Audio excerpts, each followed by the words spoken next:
কথা বলার কারণে মানুষ আল্লাহর ওলি হয়ে যায়। কি হয়ে যায়? আল্লাহর ওলি হয়ে যায়। ফুজাইল ইবনে আয়াজ রাহমাতুল্লাহ আলাইহি ডাকাতি করার পর রাস্তা দিয়ে হেঁটে যাচ্ছে গভীর রজনীতে। রাস্তার কিনারা থেকে কোন এক ঘর থেকে আল্লাহর কোরআনের একজন হাফেজ কোরআন শরীফ তেলাওয়াত করতেছে। আলাম ইয়ানি লিল্লাযীনা আমানু আন তাখশা কুলুবুহুম লিযিকরিল্লাহ। ওই ইমানদারেরা, এখনো যারা চুরি করুক, এখনো যারা ডাকাতি করুক, এখনো যারা জিনা করো, এখনো যারা গুনাহ করো, মরতে কি হবে না? একদিন কি ওই কবরে যেতে হবে না? আল্লাহর সামনে কি একদিন দাঁড়াতে হবে না? আল্লাহর ভয় কি তোমাদের অন্তরে আসে না? যেই মাত্র আয়াত শুনেছে ফুজাইল ইবনে আয়াজ রাহমাতুল্লাহ আলাইহি ডাক দিলেন কারি সাহেবকে। কারি সাহেব দরওয়াজা খোলেন। দরওয়াজা খুলে কারি সাহেব তাকায় দেখতেছেন ফুজাইল ইবনে আয়াজ সারা রাত ডাকাতি করেছে। ডাকাতি করার পর সব মালামাল গোলা নিয়া, রক্তচক্ষু নিয়ে কারি সাহেবের বাড়ির সামনে এসে উপস্থিত হয়ে গেছে। কারি সাহেব ডাক দিয়ে বলেন, আপনি আমার বাড়ির সামনে? ফুজাইল ইবনে আয়াজ ডাক দিয়ে বললেন, কারি সাহেব, কোরআনের যে তেলাওয়াত আপনি করেছেন ওই তেলাওয়াতটা একটু আমাকে আবার শোনাবেন। কারি সাহেব বাবলু তেলাওয়াত শোনাবে আর মনে হয় তারে ছুরি দিয়া ফাড় দেবে। ফুজাইল ইবনে আয়াজ রাহমাতুল্লাহ আলাইহি ডাক দিয়ে বলেন, কারি সাহেব, আল্লাহর কোরআনের তেলাওয়াত এত মধুর, আল্লাহর কোরআনের তেলাওয়াত এত ভালো লাগে, আজকে বুঝি আমার জীবন পরিবর্তন হয়ে যাবে। আরেকটা বার কি আমার সেই আয়াতটা তেলাওয়াত করে শোনানো যায় না? কারি সাহেব আবার তেলাওয়াত শুরু করলেন। আলাম ইয়ানি লিল্লাযীনা আমানু আন তাখশা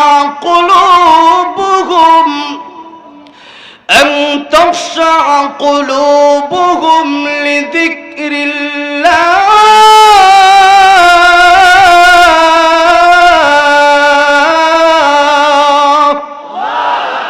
যেই মাত্র কোরআনের তেলাওয়াত করেছে কারি সাহেব তাকায় দেখতেছে ফুজাইল ইবনে আয়াজের চোখ দিয়া ঝর্ণার মতো চোখের পানিগুলো পড়তেছে।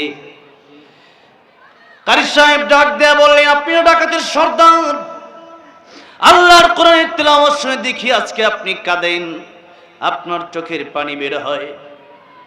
ফুজাইল ইবনে আয়াজ রাহমাতুল্লাহ ডাক দেয়া বলেন, কারি সাহেব, মানুষ আমারে কত রকম বোঝালো, কিন্তু কোন বুঝ আমার জীবনে কাজে আসে নাই। কিন্তু আল্লাহর কোরআনের একটি মাত্র আয়াত শুনে আমার জীবন আজকে পরিবর্তন হয়ে গিয়েছে। জীবনের বেশিরভাগ সময় নষ্ট করে দিয়েছি। আজকে যদি আপনার কোরআন তেলাওয়াত না শুনতাম, হয়তো আরো বাকি জীবনটাও নষ্ট হয়ে যেত। মানুষের হক আমি মেরেছি, মানুষের হক আমি মেরে খেয়েছি, ডাকাতি করেছি। আল্লাহর হক মাফ করবে, কিন্তু কোন বান্দার হক আল্লাহ মাফ করবে না। সূরা বাকারা 282 নম্বর আয়াত। কোরআন শরীফের সবচেয়ে বড় সূরা কোনটা? সবচেয়ে বড় সূরা বাকারা। কিন্তু কোরআন শরীফের সবচেয়ে বড় আয়াত কোনটা? 282 নম্বর আয়াত। 282 নম্বর আয়াত। এক আয়াত যদি আপনাদের সামনে আমি এখন তিলাওয়াত করি, একটা আয়াত যদি তেলাওয়াত শুরু করি, শেষ করতে করতে আধা ঘন্টা চলে যেতে পারে। এত লম্বা আয়াত। পৃষ্ঠা শুরুতে শুরু হলো, ইয়া আইয়ুহাল্লাযীনা আমানু ইযা তাদায়ানতুম বিদাইনিন ইলা আজালিম মুসাম্মান ফাকতুবু। এই যে আয়াত শুরু হলো, পুরো পৃষ্ঠা মাত্র একটা আয়াত। আয়াত শেষ হলো ওয়াল্লাহু বিকুল্লি শাইইন আলীম। পুরো আয়াতটাই আল্লাহ তাআলা নাযিল করলেন লেনদেনের ব্যাপারে। কিসের ব্যাপারে? লেনদেনের ব্যাপারে। কেন নাযিল করলেন? কারণ অন্য আয়াতের ভিতরে আল্লাহ বললেন কুল ইয়া ইবাদিয়াল্লাযীনা আসরাফু আলা আনফুসিহিম লা তাকনাতু মির রাহমাতিল্লাহ ইন্নাল্লাহা ইয়াগফিরুদ যুনুবা জামিআ ইন্নাহু হুয়াল গফুরুর রহিম। ও নবীজি, আপনি আমার বান্দাদেরকে বলে দিন, যারা গুনাহ করে ফেলেছে, যারা অন্যায় করেছে, নিজের নফসের উপর জুলুম করেছে, তারা যেন আমি আল্লাহর কাছে তওবা করে। তুবু ইলাল্লাহি তাওবাতান নাসুহা, তওবার মতো তওবা যদি করতে পারি আমি আল্লাহ জিন্দেগীর সব গুনাহ মাফ করে দেব। সুবহানাল্লাহ। কিন্তু মনে রাখতে হবে, আল্লাহর হক যদি নষ্ট করে ফেলেন, নামাজ যদি না পড়েন, রোজা যদি না রাখেন, এরপরে কোনো মিথ্যা কথা যদি বলে ফেলেন, এই সমস্ত গুনাহগুলো আমার আল্লাহ মাফ করে দিবেন যদি তওবা করতে পারেন। জিনা করে ফেলেছেন, মদ পান করে ফেলেছেন, নেশা করেছেন, আল্লাহর কাছে তওবা করলে আমার আল্লাহ রহমান, আমার আল্লাহ রহিম, আমার আল্লাহ গফফার, আমার আল্লাহ মাফ করে দিবেন। কিন্তু একটা কথা ভালো করে মনে রাখতে হবে, বান্দার হক কখনো আমার আল্লাহ মাফ করবে না। বান্দার হক আল্লাহ মাফ করবে? কিয়ামতের ময়দানে মানুষ তাকায় দেখবে, এক একজন মানুষের আমল নামায় নামাজ ছিল, রোজা ছিল, হজ ছিল, দান সদকা ছিল, এরপরেও মানুষ তাকায় দেখবে তার জীবনে কোনো আমল নামা তার কাছে নাই। মিজানের পাল্লায় দেখবে নেক আমলের পাল্লাটা হালকা হয়ে গেছে। ওই ব্যক্তি চিন্তা করবে নেক আমলের পাল্লা কেমনে হালকা হলো। তাকায় দেখবে 10,000, 20,000, 30,000 এক দোকান থেকে বাকি খেয়েছিল, একজনের কাছ থেকে একটা জিনিস চেয়ে নিয়েছিল, ওই জিনিসটা তারে ফিরে দেয় নাই, সেও দাবি মাফ করে নাই। বোনের হক নষ্ট করে দিয়েছিল, বোন তো তারে মাফ করে নাই। বোনের হক নষ্ট করে এরকম লোক আমাদের দেশে নাই নাকি অভাব নাই? আমার দাদির কথাই যদি আমি বলি, আমার দাদির বিঘাকে বিঘা জায়গা ছিল, আমার দাদির বাইরে সব নিয়ে গেছে, দাদির এক আনাও দেয় নাই। এখন দাদি এখনো কান্দে। এখন আমার দাদি যদি কান্দে, আমি আজকে আমার দাদির ভাইদেরকে বোঝাইতে পারি না, আপনাদেরকে আমি আর কি বোঝাবো? তবে একটা দায়িত্ব আমার আছে, ফাযাক্কির ইন্নামা আনতা মুযাক্কির লাস্তা আলাইহিম বিমুসাইতির। আল্লাহ বললেন নবীজি, আপনার দায়িত্ব হলো আপনি মানুষকে উপদেশ দেন, আপনি মানুষকে কোরআনের ওয়াজ শোনান। কোরআনের আলোচনা শোনার কারণে মানুষ ভালো হবে, তাদেরকে পিটালে ভালো হবে না, পিটানোর কারণে মানুষ ভালো হয় না, বরং আরো খারাপ হয়ে যায়। ঠিক কিনা বলেন? কিন্তু আল্লাহর কোরআনের কারণে দাওয়াত ও তাবলীগিয়া অসংখ্য অগণিত চোর ডাকাত আল্লাহর ওলি হয়েছে, এরকম ঘটনা আছে না নাই? এই জন্য বলতে চাই, যত আজ শুনবেন এগুলো ভালো করে বাড়িতে নিয়ে যান। এগুলো এখানে রেখে গেলে ওয়াজের কোনো লাভ নাই, ওয়াজ বাড়িতে নিয়ে যান। আর যদি আপনি বাবা হয়ে থাকেন, ছেলেকে জায়গা দিয়ে দিলেন, মেয়েকে জায়গা দিলেন না, মেয়ের জায়গা ছেলেকে দিয়ে দিলেন। ছেলেকে দেওয়ার পর এই মেয়েটাকে বললেন তোমার জন্য দোয়া করে দিলাম। আপনি বাবা হয়ে তো এই কথা বলতে পারেন না, হক তো আপনি দিবেন না। হক দিয়েছেন কে? হক দিয়েছেন কে? হক দিয়েছেন আল্লাহ। আপনি কিসের দোয়া করবেন? দোয়া তো আপনি বাবা মা হিসাবে করবেন, এমনি করবেন। জোরে ঠিক ঠিক না বে ঠিক? দোয়া তো আপনি এমনি করবেন, তবে আগে তার হক দেওয়ার পরে তার জন্য দোয়া করতে হবে। ঠিক কিনা? হক দেওয়া নাই, বড় ভাই হয়েছেন, বছরকে বছর বোনের জমি ঘোরাচ্ছেন, বোনের জমি দেন না, কোনো টেনশন নাই। যদি কোনো বোনেরা শুনে আপনাদের কোনো টেনশন নাই। এই দুনিয়াতে টাকার গরমে হয়তো বিচার হয় না, কিয়ামতের ময়দানে ইনসাফের বিচার আমার আল্লাহ কায়েম করবেন কি করবেন না? মানুষের হকের কারণে অনেক ইবাদত করেছেন, হজ করেছেন, যাকাত দিয়েছেন, এত ইবাদত কিয়ামতের ময়দানে কাজ আসবে না যদি মানুষের হক মেরে খান, মানুষের বিরুদ্ধে গীবত করেন। এই জন্য মানুষের হক আমার আল্লাহ মাফ করবে না। ফুজাইল ইবনে আয়াজ রাহমাতুল্লাহ আলাইহি চিন্তা করলেন, এত বড় অন্যায় আমি করেছি, এত বড় অপরাধ আর করেছি, যেই অপরাধ আমার আল্লাহ মাফ করতে পারে না। এই জন্য মানুষের হক নিয়ে নিলে পরে আবার তার হক ফিরত দিতে হবে, অথবা তার কাছ থেকে ক্ষমা নিতে হবে, তবেই আপনার আল্লাহ মাফ করবে। এছাড়া মাফ পাওয়ার কোনো সুযোগ নাই। আমার ভাইরা, আমার বন্ধুরা, আমার মুরব্বী বাবাজিরা, বলতেছিলাম আল্লাহ রাব্বুল আলামিন বললেন, ও দুনিয়ার মানুষেরা, এক নম্বরে তোমাদের বন্ধু হলাম আমি আল্লাহ, দুই নম্বরে ওয়া রাসূলুহু, দুই নম্বরে তোমাদের বন্ধু হবে আমার রাসূল। দুই নম্বরে আমাদের বন্ধু কে হবেন? আল্লাহ রাসূল।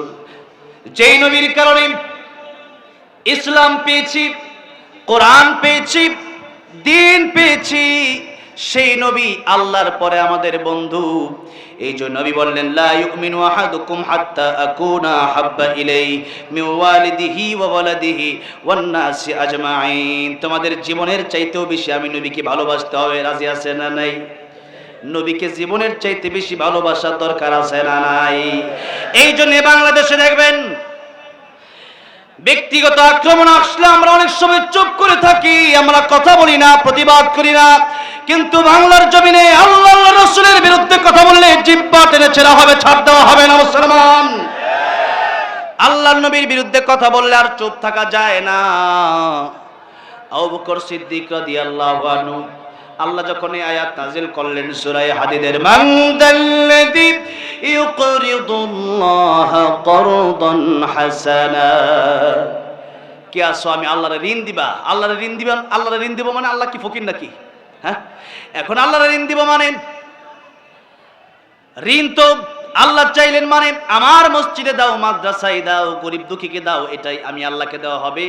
আমি আল্লাহ রাব্বুল আলামিন তোমাকে এর উত্তম প্রতিদান দান করব। সুবহানাল্লাহ। এখন এই কথাটা ইহুদি আবু বকর সিদ্দিকের সামনে বললেন। এতদিন ভেবেছিলাম মুহাম্মদ ফকির, এখন দেখি তার আল্লাহ ফকির। নাউজুবিল্লাহ। কোন আবু বকর সিদ্দিক রাদিয়াল্লাহু নরম না গরম? আরহাম উম্মতি বি উম্মতি আবু বকর। আবু বকর সিদ্দিক রাদিয়াল্লাহু এত নরম মানুষ, তিনিও সহ্য করতে পারলেন না। তিনি কষা একটা থাপ্পড় মেরে দিলেন। যে মাত্র মারছে থাপ্পড় পড়ে গেছে নিচে, কারণ এটা তো সাধারণ দেহের থাপ্পড় না, এটা ইমানের পাওয়ার। যখন ঠিক না বে ঠিক? সব থাপ্পড়ের পাওয়ার এক হয় না।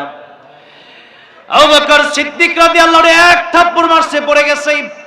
আবু বকর সিদ্দিক চিন্তা করছে আরেকটা থাপ্পড় দিব যদি উঠে আসে, এখন আর উঠে নাই, শুধু এইভাবে টেরা চোখে তাকায়।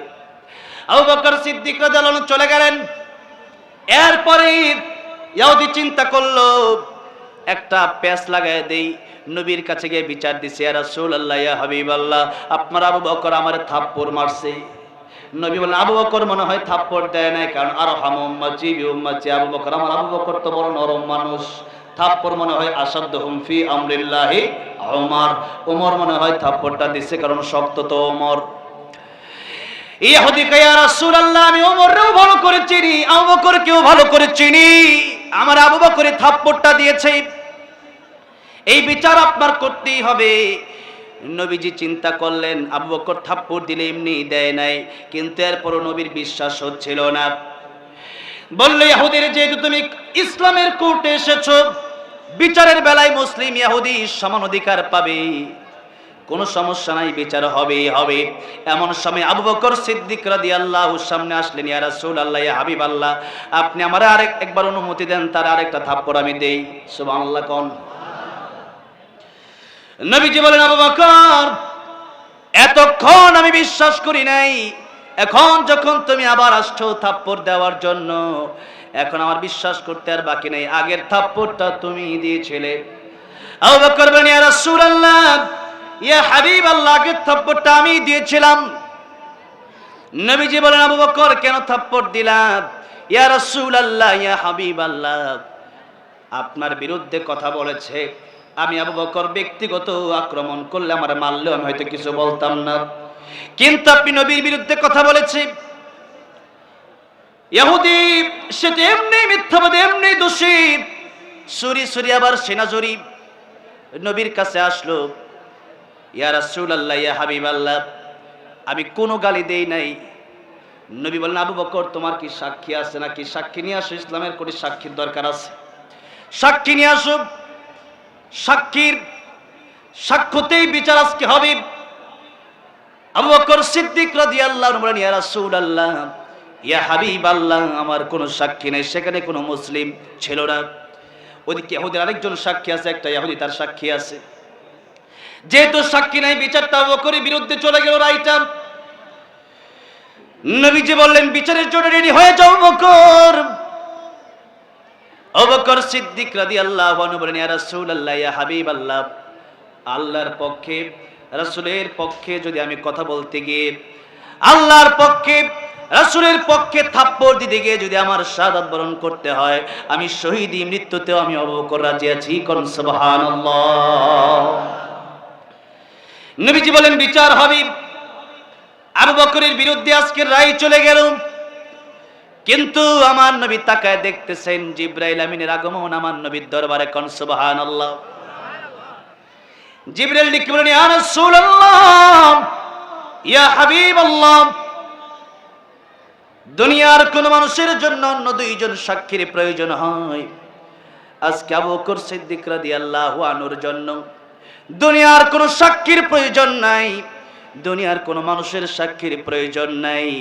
আমার আবু বকর সিদ্দিক রাদিয়াল্লাহু আনহু, আপনার সাহাবী, আল্লাহর প্রিয় বান্দা আবু বকর সিদ্দিক রাদিয়াল্লাহু আনহু সাক্ষী আমার আল্লাহ রাব্বুল আলামিন নিজেই হয়ে গিয়েছেন। আল্লাহ রাব্বুল আলামিন কুরআন শরীফ আয়াত নাযিল করে দিলেন, লাকাদ সামিআল্লাহু কাওলাল্লাযীনা ক্বালু ইন্নাল্লাহা ফাকীর ওয়া নাহনু আগনিয়া। আল্লাহ বললেন, ও আমার বন্ধু, আমার হাবিব,